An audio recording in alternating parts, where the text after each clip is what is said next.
Hey, welcome back to another edition of Everything Football 62. I'm your host, Jonathan Big Tex Johnson, a.k.a. Uncle Tex, a.k.a. Professor Tex. Before we get started, got any, smash that like button, share with a friend, leave some comments below, a little banter back and forth, never hurt anybody and whatnot. And like I said, anything you want to say, let's keep it tasteful, let's keep it respectful because it's just a game here and we can just have some fun with it that way there.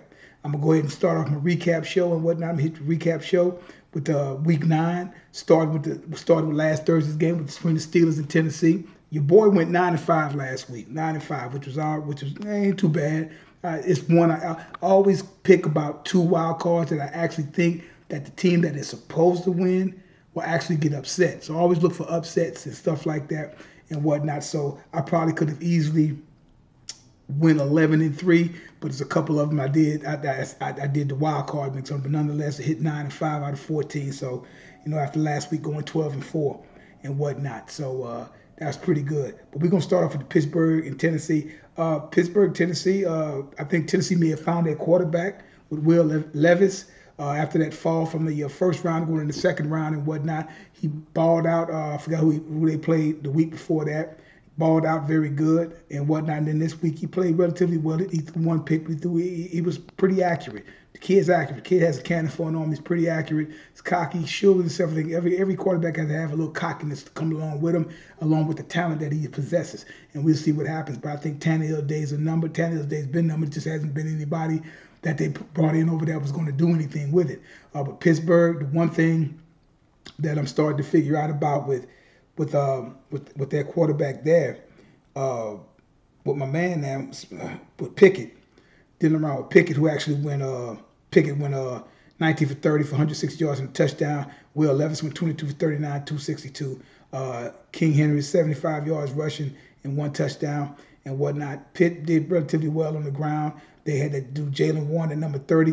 They have a Thunder and Lightning duo that I think they need to keep up with, have it much like back in the days of the 70s when you had Rocky Bleier, when you had Franco Harris and whatnot. Formidable backs and whatnot. One back really great, when another back was extremely good and whatnot. He knew his role and did what he needed to do. And I think that's the same thing that needs to happen with these guys here and take some of that off of him so that Najee Harris doesn't become a Le'Veon Bell who figure he's supposed to get paid because of all the carries and whatnot. But it was good for the team. But what I think what Pickett ended up showing, I think one of the last, that drive, he put everything together and they got that touchdown and did what he was supposed to do. The kid's touch, go some guts. He just got to calm the game down some. And like I said, and then right now Pittsburgh is sitting at 5-3. They're behind Baltimore.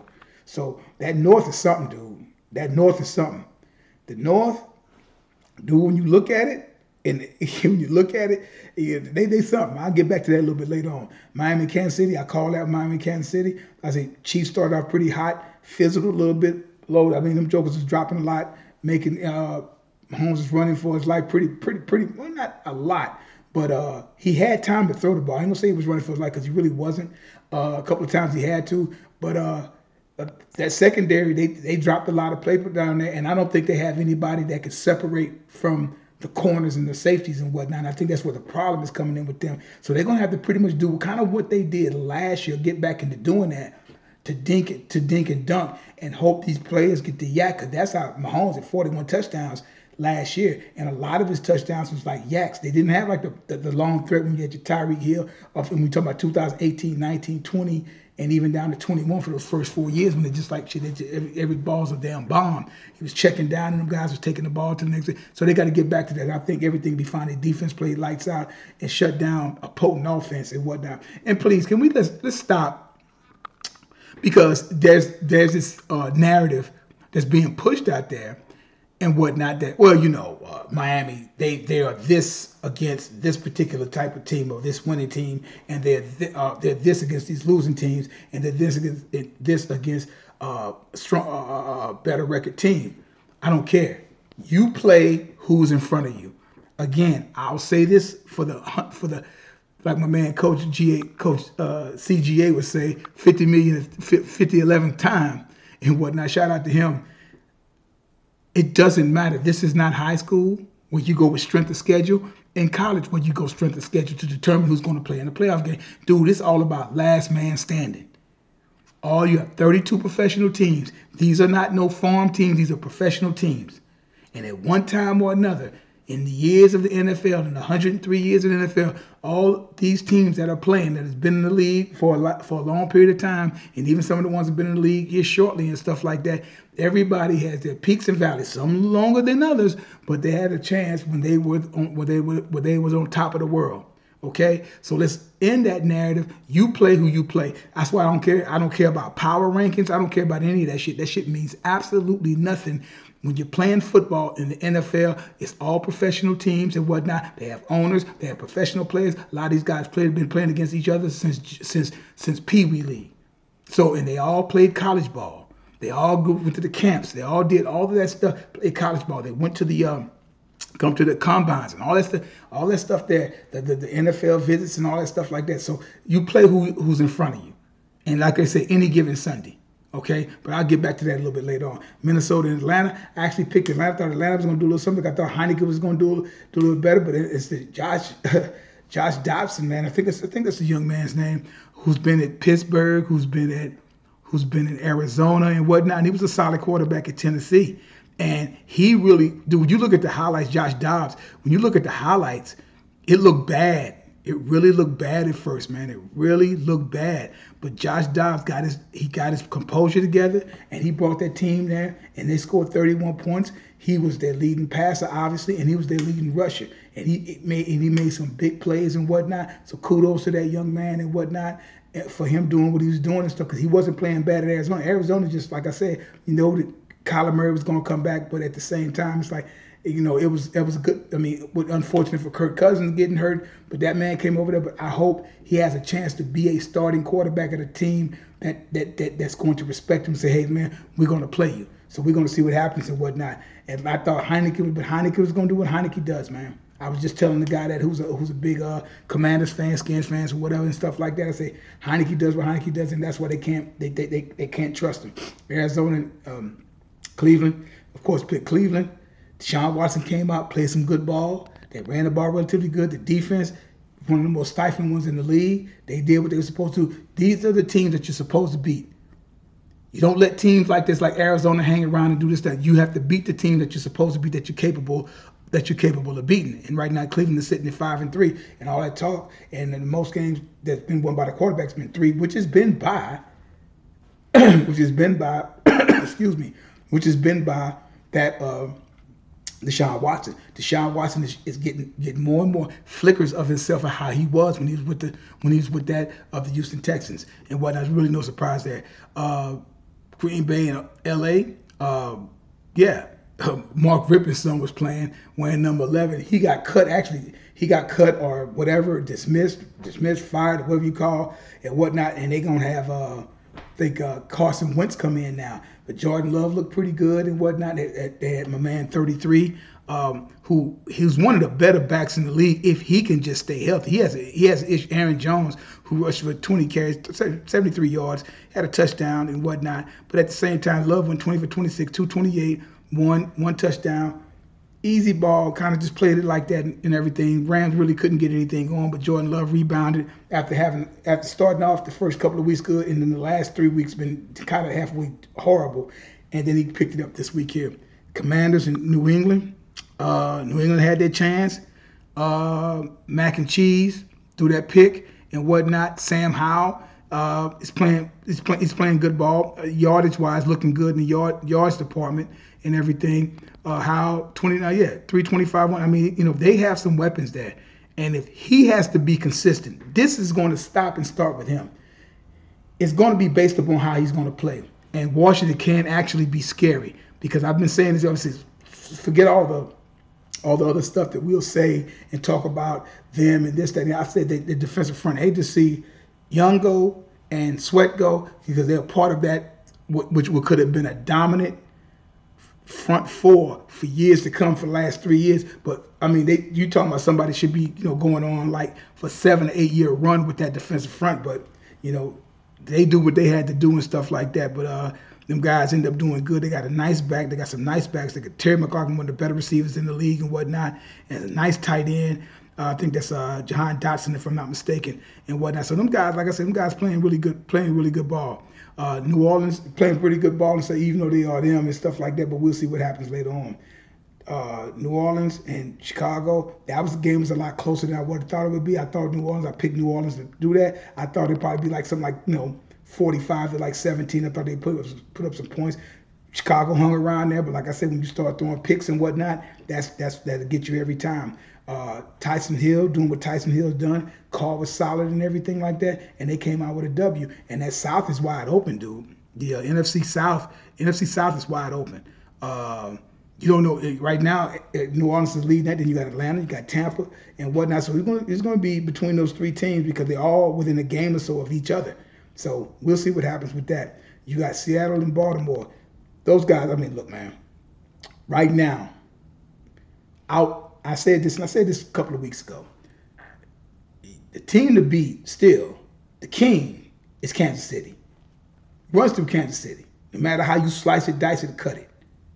But if you want to talk about who's playing the best ball right now, who has everything, much like that had that a few years ago back in 2019 when Lamar was the MVP, that 13-3 team who just you really thought they was gonna get it together, but they just didn't. And but end up losing in the playoffs in that division round. This team, because Lamar doesn't have to play Superman. Ray Lewis said this. He doesn't have to play Superman. And I don't even know who this kid is. My man from out of East Carolina.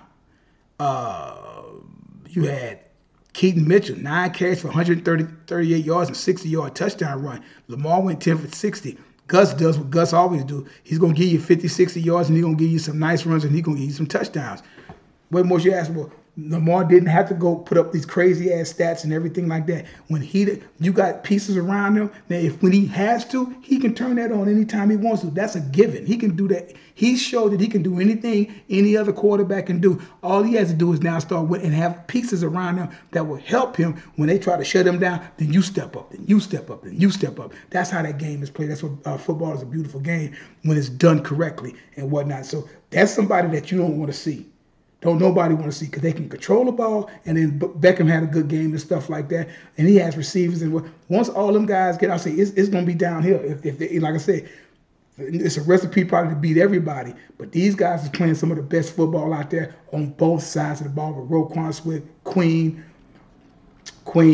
you got Humphreys. They're loaded, dude. They're loaded on the defense side. Houston, I actually picked Tampa Bay to sit up Houston, and Tampa Bay actually picked Tampa Bay. Thought Tampa Bay had, I remember sitting up there seeing it when Baker Mayfield threw that touchdown pass. I said, they got 46 seconds left. I'm like, and up until that point, that's when I heard, I said, damn, Cj Stroud is balling like that, and then went into it, and then I got preoccupied because I was cooking and stuff like that. Come back about 5 minutes later, and these jokers had won.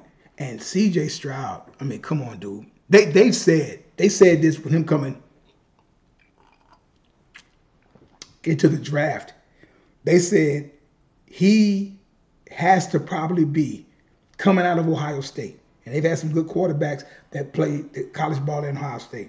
They said he has to have the best arm, the best touch, the best everything that ever came out of that school. This is after, because I didn't, when you think about my man over at Chicago and whatnot, and you thought, okay, he got this, that, got that, but it's not. Stroud is a drop back pass. I know he can probably get it done with his feet if he had to. 30 for 42, 470 yards, 5 touchdowns. This young man has over almost 3,000 yards passing, and he has 14 touchdowns. He has 1 pick. And right now, in the South, they're 4-4. They're behind Jayville. And dude, man, it's just like, and D'Amico Ryan's got them guys playing over there, man. They got my man Will Anderson on the other side and stuff like that. So I haven't seen him play a lot at all, really. Not a lot, just through highlights and whatnot. But Stroud is doing it. I mean, look at this, man. You had Noah Brown, 6 for 153, a touchdown. Dalton Schultz, 10 for 130, 1 touchdown. Then this guy, Tank Dell, never even heard of him. 6 for 114 and 2 touchdowns. I'm like, dude, when you're doing that, it's hard, man. That's some old, like I say, I always call that some old Dan Marino type shit, man. So when guys doing shit like that, so he's playing some ball and whatnot and whatnot. So they might be somebody to look at and whatnot. I never thought I'd see the thing. I thought Watson would be there for the next 15 years, but things happen. Indianapolis, Carolina, pretty much called that one and whatnot. Young threw like three. He had a touchdown, but he threw like 3 picks. And there's not a lot of yards even in this thing because they shortened the field for him because of all the picks that he threw. And so Indianapolis didn't even have to really do a lot, and they took advantage and scored and whatnot. But that's the growing pains when you're the first pick. New York and Vegas. I picked New York because I thought Danny Dimes was going to come in and do it. He's out for the year. This is the third starting quarterback that is one out you had from Aaron Rodgers, Kirk Cousins, and now you have Daniel Dimes. And this might be the end of this guy's career. This might be it and whatnot. And they lose 30-6. Some quarterback I've never heard of playing for Vegas right now. My man, I think Josh Jacobs and whatnot had a pretty. I think one of his better games. He's had 2 good games the last 2 weeks and whatnot. And the guy, he was solid, 16 for 25 and whatnot. Defense came to play and whatnot. They did what they needed to do against the Giants. The Giants they're just a hot mess right about now. Dallas and Philly, we already know what now. Dak played lights out, everything. Football is a game of inches, man. His damn size 13 stepped out. That's 2 points. If he throws the out a little, if he throws the flat right there in the front of the end zone or whatever, maybe a rollout would have been more precise for him to get squared up and whatnot, so Duke could have enough to get in the end zone. They win that game, but they showed guts and whatnot, and Dak was flawless in my opinion. He was very good. 78, they need to do something with that right tackle. He was getting that ass whooped, and he hurt them on that last drive because I think Dak took a couple of sacks. He held the ball a little too long when he should have just got rid of the damn thing. CeeDee Lamb, keep talking about CeeDee Lamb ain't no number 1 receiver. Look at them yards, how they piling up, and look at what they can't do nothing with him. But that's another story. Cincinnati and Buffalo, almost a tale of 2 halves. Cincinnati did everything basically in the first half right and stuff like that. Then Buffalo kind of came back. They scored in the first half, but, Buffalo had their chance. At a play where Von Miller was 3rd and 5. The game was going down. I think a couple of minutes left. We're getting close to the 2-minute warning, and Von Miller missed a tackle on Mixon. He said that. They don't do that. They stop him. It's 3rd and 5. They stop him. They got to punt to him, and they got time to do this, and Josh Allen can get this thing done. And I told y'all, the Bills are reeling. They better make their mind up right now what they're going to do and how they're going to end the season because it's looking bleak. Because if you look at them right now, now, they're still behind. They're behind Miami, 6-3 and 5-4, and the Jets is right there, 6-3, 5-4. Dude, they can't stand. They cannot lose another 2 games, and then because if you lose another 2 games, then you're going to be looking for help. They have to win out. L.A. and New York. I picked L.A. up on this one here because in New York they got that kid back there. It just ain't gonna happen right now. Again, these are different picks if Aaron Rodgers is playing. What much went on in this game? It was a kind of a defensive struggle. But the mistakes, if you go back and look at some of the highlights, but look at the stats. Justin Herbert didn't even throw a touchdown. Didn't even throw a pick. 16 for 30. He was not accurate at all. Zach Wilson, yeah, he threw for some yards, but he was not accurate. Like Troy Aikman said, he was missing balls that in the basketball terms are layups. Little short 4 or 5 yard outs. And he was missing them. You can't miss those. That gets you warmed up. Brees Hall had 50 yards and stuff like that and whatnot. So, Austin Eckler did with it. He had 2 touchdowns and whatnot and all that. But like I said, that quarterback is damaging them right now. And they're going to have to try to fix that if they want something to happen with that and whatnot. So let me go ahead on and get done and finish with that. Let me give you my picks for this week coming up. Chicago and Carolina. I see Chi-Town getting that one. New England and Indianapolis. I'm giving that to Indianapolis. Even though I wouldn't be shocked if New England beats them, but I'm going to give that to Indianapolis. Cleveland and Baltimore, I'm going with Baltimore. That should be a fun game to watch, but I'm gonna go with Baltimore because they can just run that ball right now. Cleveland is not really running the ball. No, if Nick Chubb's there, this is a different. Everything is different. Cincinnati and Houston. This ought to be fun. This ought to be fun. I'm going Houston. It's my wild card. I'm going with Houston. San Francisco and Jacksonville. That's another fun one. I'm gonna go Jacksonville. Go Jacksonville and whatnot. Because if Trevor Lawrence wants to start doing that upper echelon, this is the games that he has to win right now. It has to go on right now. He has to get on the road with them right now. New Orleans and Minnesota. I'm gonna go ahead and go New Orleans. I'm gonna go New Orleans on that one. Green Bay and Pitt. I'm gonna go Pitt. Tennessee and Tampa Bay.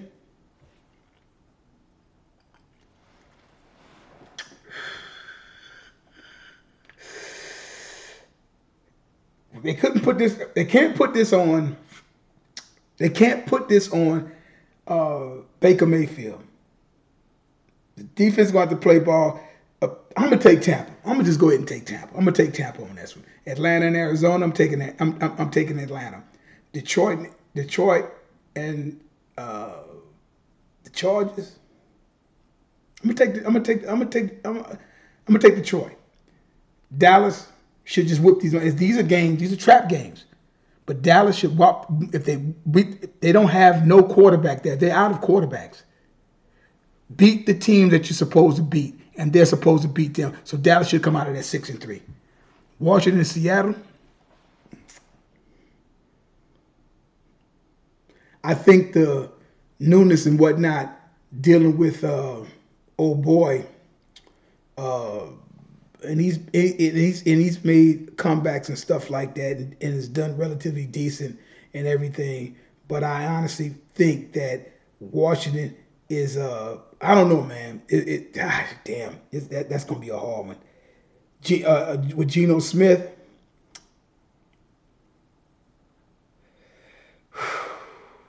I'm gonna go Seattle. Jets and the Raiders. I'm gonna go to Raiders because until they do something with the quarterback, I gotta go with the Raiders. And Denver and Buffalo. It should be a Jim Dandy, man. We'll see what happens with this one here. This won't be good here, but oh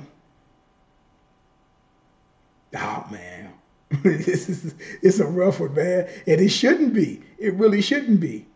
But if them guys got their shit going on in Denver, man, they could beat Buffalo. But I'm gonna go ahead and I'm gonna give it to Buffalo. And those are my picks. But like I said earlier, man, I talked about this earlier and whatnot. When you get to a point, you see what Cj Stroud is doing right now and whatnot. And this is the time to peak right now. This is the time. If you're going to peak, this is when you peak right now. We're getting ready to go to that last half of the season. You are who you are. Now you have to take everything to the next level for you to get inside the tournament.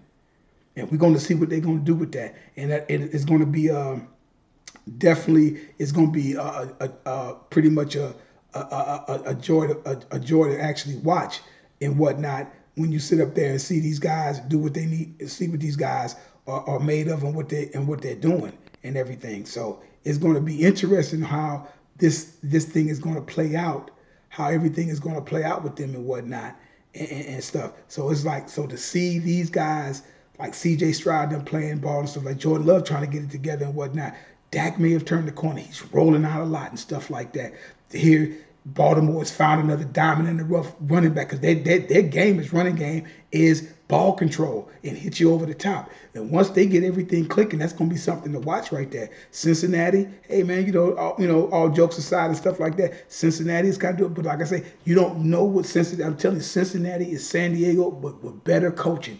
And like that, so Joe Burrow did what Joe Burrow did and stuff like that. But we'll see what happens right now. But yeah, man, you got Mahomes saying, hey, man, we're going to get it together. He knew they wasn't going to lose against Miami and whatnot, and they beat them boys over there. So it's like, hey, man, this is should have get off the pot. Should have get off the pot. So it's been interesting to sit up there and see this and everything with these quarterbacks going out. And like I say, I honestly see Josh Allen messing around getting hurt. I just see that with that guy because it's just not just it's funny on how this team is starting to fall apart and whatnot. There was so much promise because they were supposed to take it and win it all last year and it just didn't happen.